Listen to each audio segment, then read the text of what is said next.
What's going on, everyone? Welcome back to another race day updates video. We've only got 2 more left this season, so let's get into it. So first thing we're going to talk about is going to be our injury updates, and we're going to go ahead and switch things up a little bit. We're going to start in the 450 class. So the good news is both Jason Anderson and Justin Barcia will both be returning this weekend. Anderson and Barcia both crashed at the first round and got pretty banged up, but fortunately they are okay and they will be back racing with us this weekend. Unfortunately, the same cannot be said in the 250 class as far as Casey Cochran and Jalek Swoll. We saw Cochran go down pretty hard in the rhythm section and he will not be able to return. Sounds like he's having some knee issues, so hate to see that. He won't be returning at all for any of the rounds. And then Jalek Swoll is pretty banged up and has a concussion. He will also not be returning. We saw him go down on the start last weekend, so really hate to say that. He was able to do all of the rounds up until that point, and then just like that, at the very start of the SMX series, he was out. Now, one thing that is a little bit different about SMX when compared to traditional racing is that Friday is not just a traditional press day. There is actual timed qualifying and there is some information available.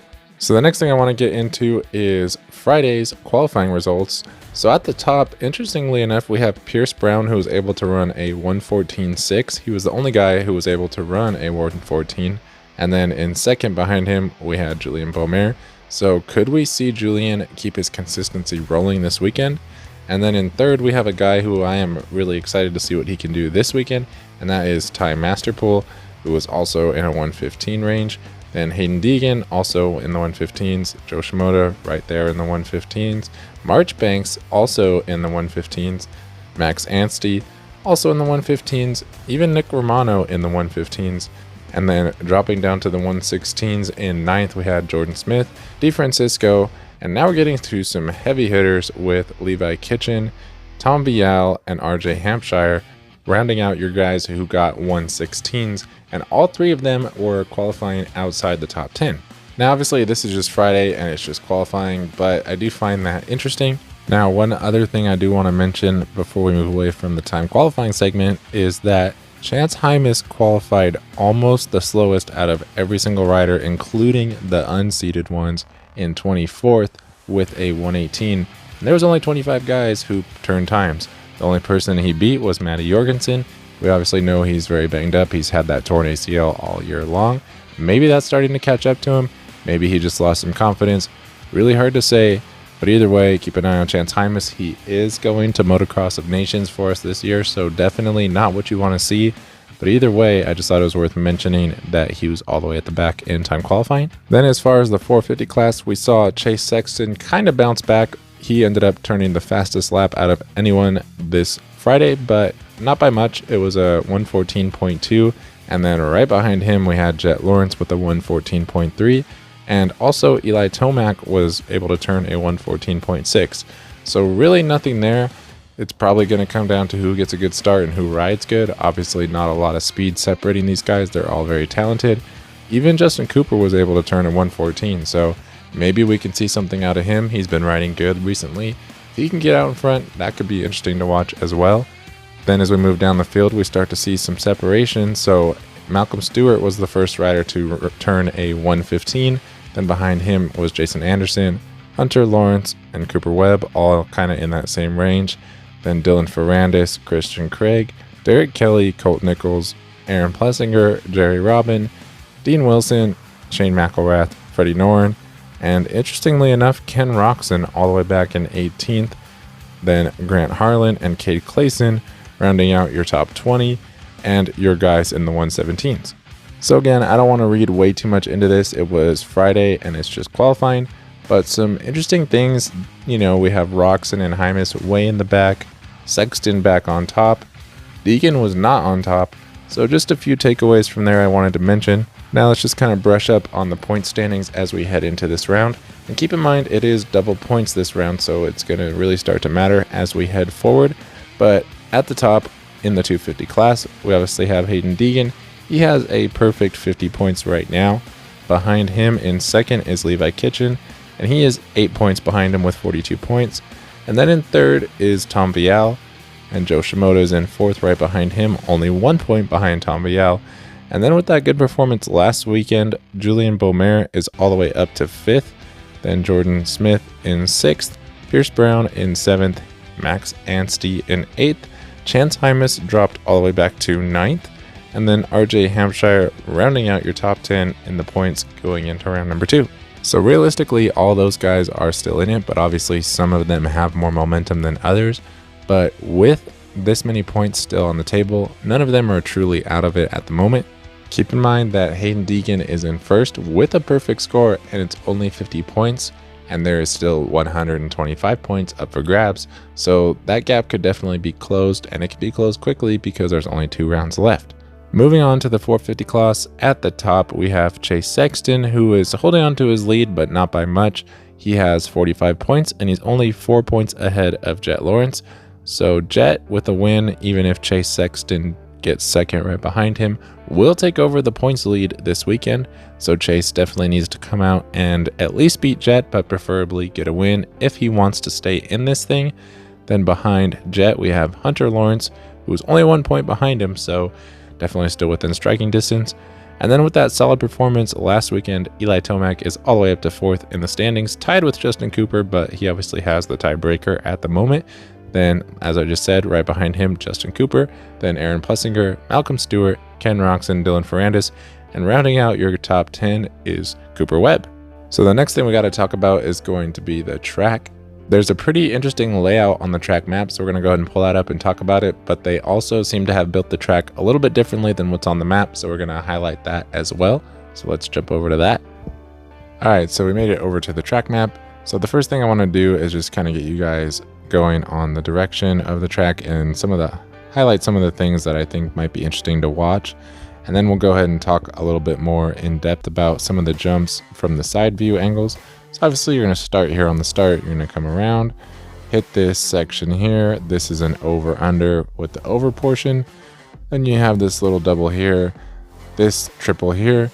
And in my opinion, that's not really a supercross triple as much as it might look like one on this map. It's more just like a regular motocrossy type triple. Not a lot of supercross elements on this track. Now this berm right here is actually looking like it's going to be an off-camber turn. So another kind of motocrossy element, but definitely here for it. Come through this turn here. The only thing that's remotely resembling a supercross rhythm section right here, but in my opinion, it really doesn't even do that. It's basically just a bunch of rollers and definitely something you could see on a motocross track. Most of the guys are just going double, double, triple to get through there. So really not a lot of different lines, not a lot of separation. Do not let this fool you here on the track. That is not any type of rhythm section or whip section. It is some very flat rollers. Go back under the bridge. This is the closest thing to a supercross triple on the track in my opinion, and it is definitely not a supercross triple. It is much lower. Then you come back across the start straight here. This is going to be your finish line jump right here. Probably the only thing on the track that really resembles supercross in my opinion.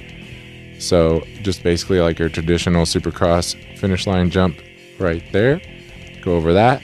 And then another pretty big double here, but something you would definitely see on a motocross track. And then you go into this split lane section here. Now I'm interested to see exactly how this will work out. They do have it pretty much split through the turn here. So the outside is definitely seeming to have a pretty big disadvantage on paper. We'll have to see how it races. Could be interesting, but I feel like it's probably going to be one-sided. Go through this S turn section here. Everything's pretty flat, nothing too crazy all through here. And then you're going to go into this sand section. Now, real quick, let me just rewind. The main passing point that I am seeing on the track, as far as watching the guys actually ride it, is this turn right here. There's some good ruts forming, and it's a very wide turn that's flat. And I think if you're going to pass somebody, you're just going to have to carry momentum down this long flat straightaway here. And then you're going to either cut under a rut or just take the inside and run them wide or something. And I think there is a good passing point right here in this turn. But other than that, not a lot of good passing points that I see. So come through the turn into the sand section. Definitely, if you're battling, this is another passing point you could potentially have right here in the sand turn. But they do have it kind of split. They don't have tough blocks in the middle, but they were grooming it to be split. Coming around this section here, and then this is where things were looking a little bit different on Friday. They're not doing anything remotely resembling the track map here. They're just basically coming across like this and linking back onto the track. So definitely an interesting choice there, making the track a lot shorter as well as removing some of the jumps. But that's the layout there as far as I've seen on Friday. Now, looking at the track from this angle, again, I just want to highlight, don't be fooled by this section here. This is a very flat roller section, nothing crazy going on there. This triple does not look nearly that gnarly and tall like it does in the track map. Not a lot of supercross elements going on here. This is the only thing that I would consider remotely resembling a rhythm section, and it's basically just a bunch of rollers. Another thing I also want to mention is that this right here is actually like a little speed check wall jump. So that's probably going to be interesting to see how the guys get over that and how that determines them setting up for this split section right here. And then I just want to help you guys understand a little bit more clearly what's going on here on this back section. So again, this turn right here, I'm highlighting as a potential passing point. It doesn't really have a bowl to it like it does in the track map here, but I definitely think you could come in wide and cut into the rut, or potentially just rail the outside. There's probably going to be some options there to get around somebody if you're trying to. Now, as far as all this nonsense right here goes, it's really not looking like that. It's basically like a pretty big double, something like this. And then they just come across that double, across the start straight, and then they link back in to the track. So definitely a pretty dramatic track change from the original drawings. Unless they make some changes between Friday and Saturday, that's the way the track's looking right now. So real quick, I just want to show you guys from this side. Pretty much they're coming around. There is a lip right around here, a landing somewhere in here, and then they're coming across and they're linking back into the track. So basically cutting out all of that zigzag section. I definitely feel like, you know, this probably wouldn't be much of a passing zone anyways, but it probably wouldn't hurt either to have some bowl turns on here to help with the passing. But either way, it doesn't look like it's included on the track, so I definitely just wanted to draw attention to that. So with all that being said, let's go back to the rest of the video. Now, as far as the weather, it is in Texas Motor Speedway this weekend, so that is in Fort Worth, Texas, and it is going to be pretty hot, especially for this time of year. It's going to be almost 100 degrees while these guys are racing. It is a day race, so keep that in mind. If you guys are making any kind of betting or fantasy picks, definitely keep in mind that it's going to be hot and you're going to want to pick guys that are going to have stamina. And as far as the schedule goes, as I was just saying, it is a day race. So if you guys want to catch the LCQ, make sure you tune into Race Day Live around 12:30 Eastern to catch that. And then as far as the main events, the first one is going to be kicking off right around 3 Eastern. So make sure you get your picks in before then. And if you want to watch it live, make sure you have your TV on by then. I know I'm definitely going to be tuning in. I'm pretty excited to see how the track shakes out. As I'd mentioned, I am a little bit concerned about the passing points on here.